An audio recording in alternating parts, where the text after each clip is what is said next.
What is life but the creation of our imagination? Humanity is at a crucial point of evolution, a crossroads.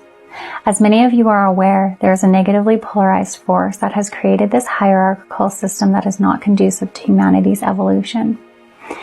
This is by design. The laws put in place are in fact real because we give our power to them. The system operates on fear. Fear each other, fear the unknown, fear perceived threats, fear yourself. Don't trust that you know what's best for you. As Orwell would say, war is peace. From the moment we are born, the program begins.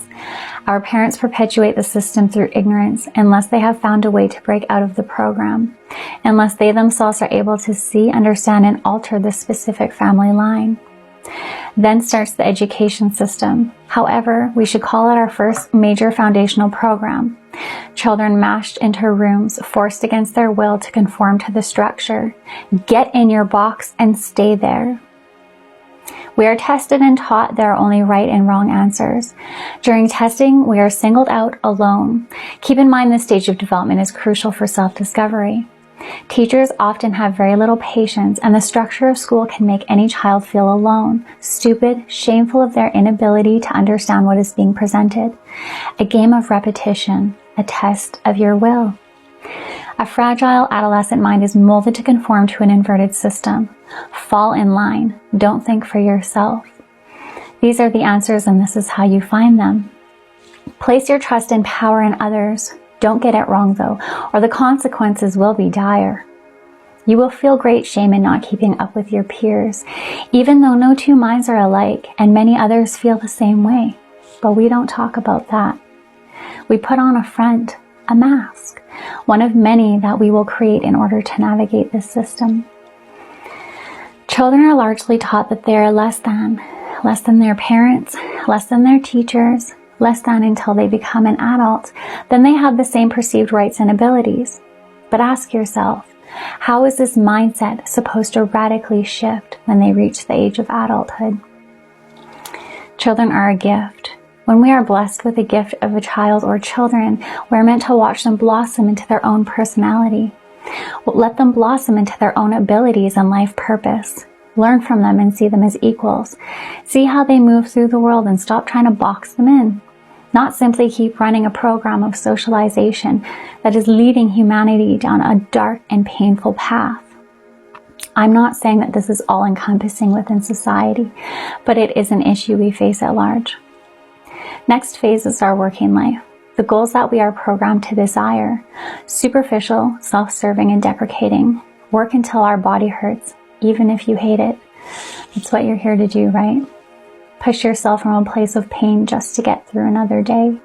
Running on survival, adopting coping mechanisms in order to find a semblance of peace, even if for a short while. For those that are awake, aware, and fighting the New World Order, I stand by your side, ready to die for our children. Ready to lay myself bare in order to help in humanity's collective healing. For this existence is profoundly unique. The reason I promote healing and self-love so much is because if we are in separation with our own selves on an individual level, then how are we ever going to come together in unity, truly come together? The sun shines for you. The trees cleanse your air. Animals and plants give their life to sustain yours. Your amazing, beautiful body serves your life. Life serves life. In this, we must learn to take each soul's pain as our own, and this will only happen once we learn what it feels like to love ourselves. Not just say it, but know it, feel it, and live it. Figure out what it means and how to actually get to that place. For you cannot fill another heart with an empty cup. It is far too painful. Now let me speak on manifestation. You are the creator of this world, not some vision of a man in the sky waiting to judge you upon your death for all eternity. God is a representation of all life, all creation, good and bad. God eternal within the body is quite literally written in your DNA. What you place your power into is what you give your life force to. Manifestation. When you acquiesce to a system that is trying to suppress you and keep you from knowing who you actually are, it is adding to the issue we face at large. The controlling factor of this world knows energy and how to manipulate it, knows how manifestation works, knows that if they keep you programmed, they can maintain control. They know spell work. They know that what they can program you to focus on will in fact bring it into this reality. Manifestation. They are siphoning your life force. They are attempting to create a world ever more restrictive and abusive than what you can begin to imagine. Do you know why they choose children? It's because children are the closest thing to source energy, to God if you prefer that term. Pure and not yet tainted by the overlays of this world.